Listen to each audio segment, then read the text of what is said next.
Life schooling itu dalam rangka membangun relasi antara teori dengan praktek yang selama ini susah betul manusia Indonesia melakukan relasi ini. Gitu. Sehingga seringkali mengatakan teori. Dan saya paling sebel orang yang menganggap remeh teori, karena satu teori itu hasil remesan, hasil racikan saripati ribuan pengalaman diracik itu jadi teori namanya gitu. Tadi saya udah mengatakan ya udah pasti beda lah teori sama praktek, karena yang khusus-khususnya dibuang dulu, yang samanya baru disatuin diracik jadi teori gitu. Di dalam kehidupan di life school tidak ada lagi pertentangan antara teori praktek karena relasinya ditemukan. Apakah dari praktek ketemu teori atau dari teori ketemu praktek? Bisa dua-duanya yang terjadi di alam, di kehidupan, ya, di sebuah life school. Nah, lagi-lagi tinggal apakah kemudian mereka mengalami dulu, lalu kemudian kita bikin teorinya di schooling, atau kemudian jingga itu memberikan teorinya lalu kemudian dipraktekkan di dalam schoolingnya. Ada dua kemungkinan. Sebuah sekolah di Tangerang, sebuah SMK kebetulan, itu saya bikin praktek dulu baru teori. Makanya moto mereka juga bekerja, mengalami, belajar tanpa henti gitu ya. Bekerja, mengalami, belajar tanpa henti, karena kami di sana kayak merekrut pekerja, bukan merekrut siswa. Ya, namanya Prudent School, Professional Student School. Ya. Dipanggilnya di sana bukan anak-anak ya, tapi bapak-bapak dan ibu-ibu sekalian ya. Siswa-siswa itu dipanggil dengan bapak-bapak dan ibu-ibu sekalian.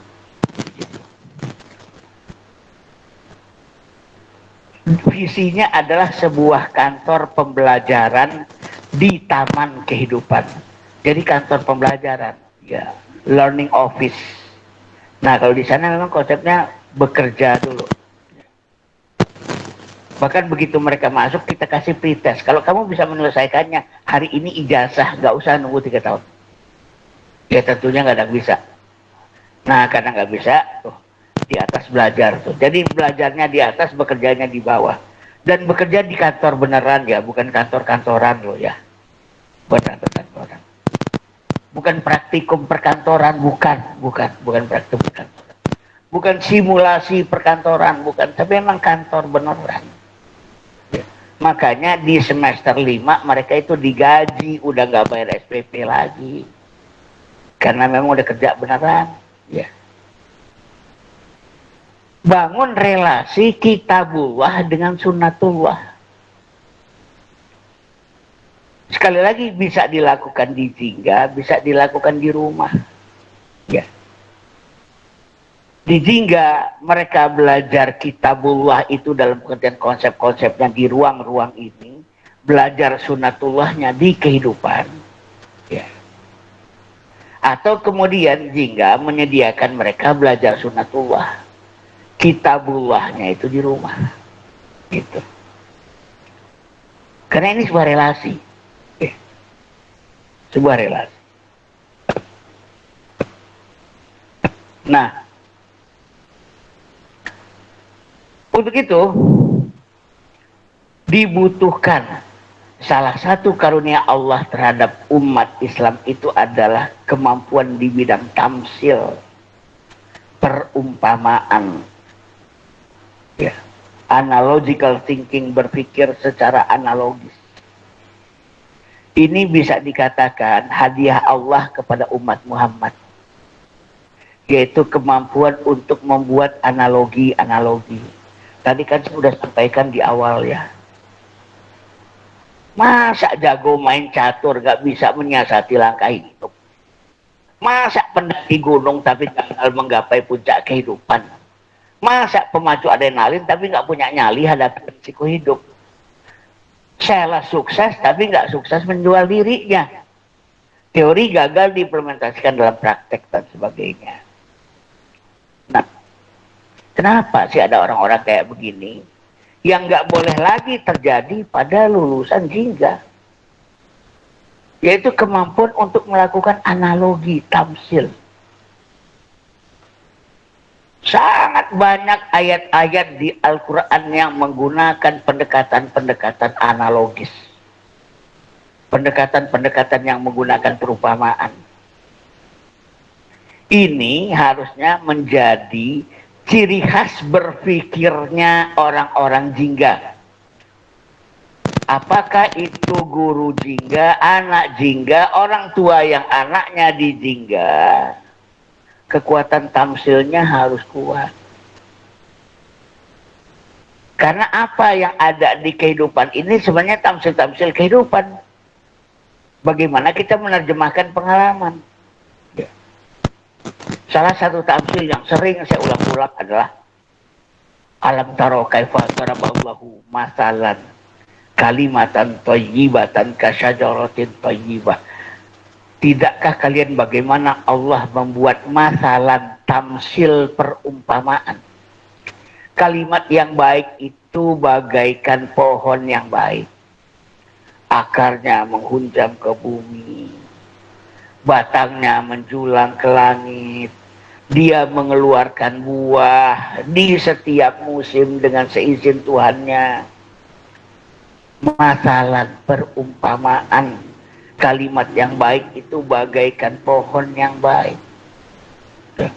Dan banyak sekali ayat-ayat Al-Quran yang bicara tentang masaluhum kamasalil ladzi istauqada nara dan sebagainya. Ya.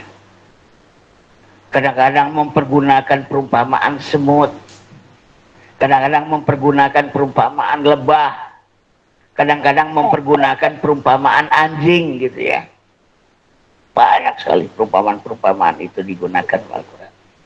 Mengajak kita pada apa? Mengajak kita pada analogical thinking. Berpikir secara analogis. Ya. Jadi sebenarnya gini, belajar di life school adalah belajar yang mungkin pengalamannya sedikit, tapi karena analoginya banyak, jadi kayak orang banyak ilmu. Kira-kira gitu deh. Ya. Kayanya itu di analogi, ya, kayanya itu di analogi. Ilmunya sedikit, tapi kok kayak jadi manusia serba bisa ya? Iya, karena dia pandai menganalogikannya ke kiri, pandai menganalogikannya ke kanan, pandai menganalogikannya ke depan, ke belakang, ke bawah, ke atas. Loh, kok secuil yang dia miliki itu bisa jadi kaya begitu rupa ya? Saya, salah satu ma'isyah saya itu adalah mencarikan jati diri kepribadian atau DNA sebuah lembaga. Karena saya juga menganalogikan bahwa sebuah lembaga itu juga punya jiwa. Lembaga itu punya kepribadian. Lembaga itu juga punya DNA. Bikin visi misi lembaga tidak semata-mata hanya dengan cara udah bikinin visi misi. Tar dulu kepribadiannya kayak apa, ini binatang apa, ini makhluk apa nih gitu ya. Kenapa kemudian saya mencoba menganalogikan sebuah lembaga itu kayak manusia. Dia juga punya jiwa, dia juga punya kepribadian. Temukan dulu dong jati dirinya, baru dirumusin. Visinya ini, misinya ini, nilainya ini, budayanya ini, motonya ini, ikonnya ini, logonya ini. Silakan. Sehingga dengan demikian, udahlah nggak usah pusing-pusing menghadapi era disrupsi dengan perubahan yang sangat cepat katanya itu. Bahkan 6 tahun yang lalu, sejumlah rektor dari seluruh dunia berkumpul di Paris. Yang kesimpulan pembicaraan mereka adalah 16 tahun lagi 80% kompetensi yang dibutuhkan saat itu teorinya pun hari ini belum ada. Jangan pernah ngasih teori baku sama anak karena nggak kepake kan. Tapi kalau kita kasih pengalaman berikut tamsilnya, berikut perumpamaannya, itu akan kepake terus. Yang menjadi keajaiban Al-Quran sebagai mukjizat utama itu adalah memang itu kitabul khalid atau mutajadid, kitab kuno tetapi dengan ekspresi yang selalu baru. Ada perumpamaan-perumpamaan yang baru, apa namanya, analogi yang baru yang kita dapatkan. Nah, Karena dunia ini sebenarnya saling jelas menjelaskan. Kehidupan ini sebenarnya saling jelas menjelaskan. Tinggal masalahnya adalah mampukah kita menafsirkan kehidupan? Mampukah kita menganalogikan kehidupan? Jika life school menyediakan life, menyediakan kehidupan, karena apa? Dalam rangka dia ingin saling jelas menjelaskan. Ternyata pohon mampu menjelaskan tentang hewan, hewan mampu menjelaskan tentang ini mampu menjelaskan tentang itu. Dan yang menarik adalah tanda-tanda kekuasaan Allah yang terbesar itu ternyata bukan alam semesta ini, tetapi manusia. Ya, manusia. Pernah suatu ketika saya mengadain outbound, tiba-tiba hujan lebat. Waktu itu kami mau outbound di Anyer. Tiba-tiba hujan lebat, akhirnya kita cuma nongkrong di bus, bayangin. Tapi saya nggak ingin kehilangan momentum. Yuk, dari apa yang ada di dalam bus ini, apa yang dapat kita pelajari? Karena di dalam bus ini banyak manusia. Manusia ini adalah ayat Allah terbesar, tanda kekuasaan Allah terbesar, namanya manusia.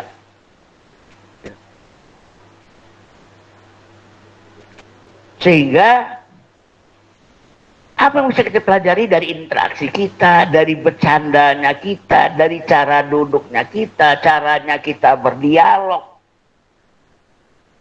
Allah mengatakan, ya,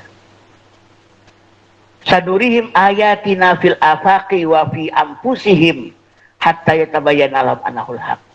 Akan kami tunjukkan tanda-tanda kekuasaan kami di segenap ufuk dan pada diri manusia sendiri, agar jelas bagi mereka bahwa sesungguhnya Al-Quran, Islam, Allah itu benar adanya. Nah, kebetulan pula ayah bunda sekalian, Allah ciptakan alam semesta ini buat manusia. Ini yang menyebabkan semesta ini kompatibel dengan kemanusiaan. Memahami manusia pada dasarnya membuat kita mampu memahami alam. Jadi saya itu kalau diminta bikin, Pak Aat tolong bikinin gambar alam semesta, saya bikin gambar orang dulu. Saya gedein. Nah itu alam semesta. Orang kalau digedein, nah itu alam semesta. Alam taro annallaha sakhara lakum ma fis samawati wa ma fil ardh. Tidakkah kalian perhatikan bagaimana Allah telah menjinakkan untuk kalian, telah menundukkan untuk kalian apa-apa yang di langit dan di bumi. Alam itu memang hadir lebih dulu dari manusia, tapi dibuat untuk manusia. Jadi alam ini sebenarnya pembesaran manusia. Itu menyebabkan kenapa saya mafhum sekolah alam Jingga itu kok lebih menamakan dirinya sebagai Jingga Life School. Karena kekuatan Jingga bukan di alamnya tapi di manusianya. Saya kalau ke sekolah alam kan yang sering kali saya dapatkan itu sekolah dengan tumbuhan yang begitu banyak. Begitu ke Jingga awalnya saya bingung kok nggak kayak sekolah alam yang lainnya. Ada juga beton. Terus ya mana dia tumbuhannya, sekarang sudah mulai ramai, waktu itu sepi gitu ya. Tapi nggak banyak juga, cuma pohon 1, 2, 3, 4, 5, 6, 7, 8 pohon. Di mana-mana ciri sekolah alam itu adalah banyak pohonnya, rumput, segala macam, kemudian ada flying fox, segala macam kan. Karena apa? Karena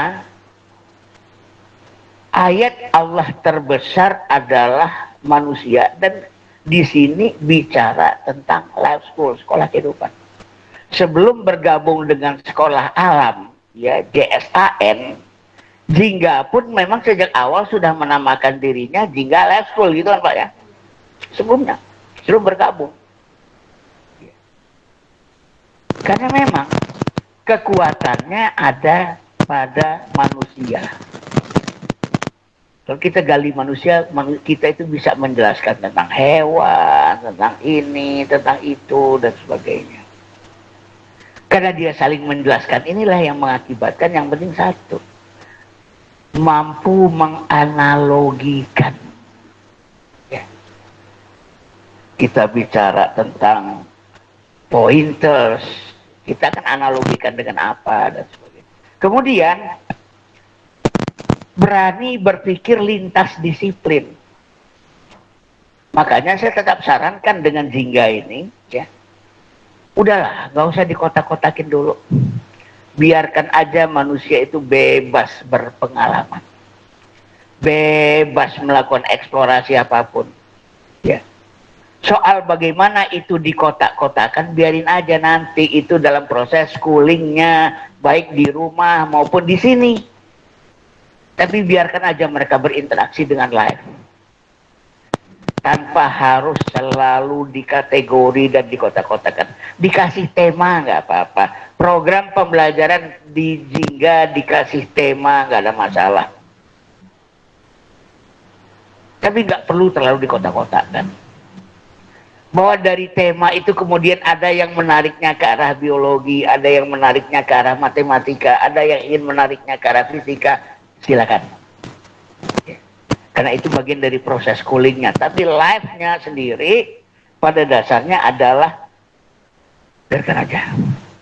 Agar mereka itu memang terbiasa dari awal itu lintas disiplin. Saya itu pernah dikritik loh di Facebook. Waktu saya mengkritik tindakan terhadap kasus COVID-19. Langsung ada bilang, Ustadz offside katanya. Ustadz gak boleh ngomong ini wilayahnya medis. Sebel banget saya digituin tuh. Karena saya ini emang tukang tabrak masalahnya. Ya, tabrak sana, tabrak sini. Bayangin, saya bukan dokter kandungan, tapi pernah memprotes dokter kandungan. Ya emang sih wajar juga kalau mereka sebel sama saya ya. Karena saya bilang begini, waktu anak saya, cucu saya lahir, ya, dengan tindakan sesar, yang saya jelas tahu sesar itu dipaksakan ketika itu, hanya dengan alasan, karena dokter-dokternya sebentar lagi pergi, Pak. Belum tentu lagi mampu mengumpulkannya dalam satu tim untuk kalau anak bapak ternyata ujung-ujungnya sesar. Jadi mendingan disesar sekarang aja. Padahal mereka sendiri juga bilang bisa nunggu 8 jam lagi untuk memutuskan sesar atau enggak. Tapi tiba-tiba belakangan bilang, Pak, saya memang sih bisa Pak nunggu 8 jam lagi. Cuma saya takut belum tentu 8 jam lagi semua tim dokter bisa dikumpulin. Karena itu sesar aja deh Pak dari sekarang. Saya bilang, Pak, proses melahirkan itu bukan cuman proses ibu berjuang agar anak keluar lahir ke dunia. Tapi itu proses anak berjuang agar dia lahir ke dunia. Jangan lupa, Pak, saya bilang. Orang mengira peristiwa kelahiran adalah peristiwa perjuangan seorang ibu.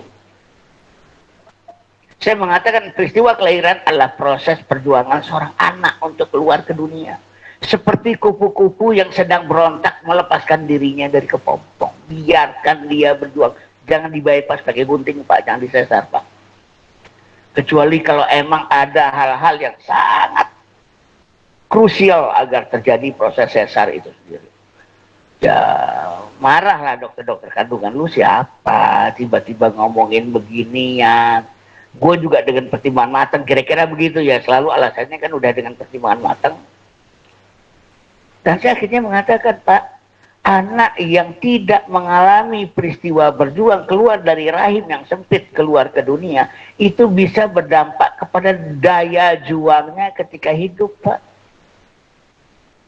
Kayak gitu. Wah, Pak, jangan lebay dong, Pak. Banyak orang-orang yang disesar tuh, Pak, daya juangnya tinggi. Banyak orang-orang yang nggak disesar malah daya juangnya rendah. Iya, saya bilang kan memang bukan sesar satu-satunya variabel. Memang banyak orang yang disesar tapi dididik dengan baik ya daya juangnya bagus. Ada juga yang nggak disesar tapi nggak dididik daya juangnya jadi jelek juga. Cuma saya mengatakan salah satu variabel yang mempengaruhi daya juang seorang anak adalah apakah dia diizinkan berjuang sendiri keluar dari rahim ibunya. Anda mungkin menganggap ini peristiwa ibu yang berjuang. Bagi saya ini adalah anak sedang berjuang. Saya psikolog. Itu satu contoh. Ketika kita dalam jebak-jebakan disiplin dan ada kesombongan disipliner, itu loh.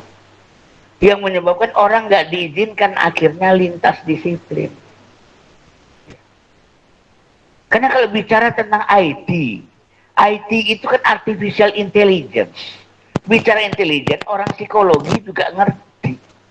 Karena juga belajar tentang kecerdasan. Lalu kemudian dibikinlah kecerdasan buatan, namanya IT. Masa saya sebagai seorang psikolog dilarang ngomong tentang IT? Hanya alasannya gara-gara saya bukan orang IT. Ya. Malah kalau psikolog diajak ngomong, kan dia bisa memberikan beberapa konsep baru. Karena proses yang ada di kepala ini nggak cuma coding ya. Coding itu proses yang paling sederhana dalam kecerdasan. Proses yang paling rendah dalam kecerdasan itu namanya coding. Ada yang namanya matching template. Ada demand proses. Macam-macam proses berpikir itu. Ya. Nah, tapi kan udah belum apa-apa udah dihalang-halangi untuk, kan ini bukan disiplin Anda. Kemudian ya, nah yang menarik kalau kita ingin menggunakan pendekatan analogical thinking, pasang antena dan radar hati. Anak-anak bagaimanapun sebanyak apapun dia dilepas dididik di kehidupan dan realitas, kalau antenanya, kalau radarnya kurang nangkep, antenanya kurang mancar, dia juga nggak dapat apa-apaan. Sehingga proses life school itulah proses antara otak dan hati sekaligus bekerja. Ya. Kalau radarnya nggak dipasang, nggak nangkep. Padahal peristiwa itu udah peristiwa nyata. Makanya dikatakan wa ka'ayyim min ayatin fis samawati wal ardi yamurruna 'alaiha wa hum anha mu'ridun. Betapa banyaknya tanda-tanda kekuasaan Allah yang di langit dan di bumi, kalian melewatinya dengan cepat tapi hati kalian berpaling, nggak nangkep apa-apaan. Ya. Anggaplah ada sebuah tabrakan truk di depan, bunyinya keras. Anak-anak kita tiba-tiba tanpa komando berlari-lari ngelihat tabrakan itu. Apa pelajaran yang diambil dari peristiwa tabrakan itu?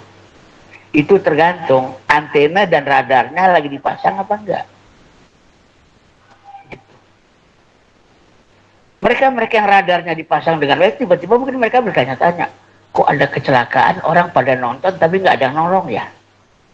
Kenapa banyak orang nonton tapi nggak banyak nolong? Nah itu jadi pelajaran sendiri tuh. Mereka bisa balik lagi ke jingga proses schooling terjadi. Mari kita diskusikan, nah kenapa banyak yang nonton tapi nggak banyak yang nolong? Diskusikan.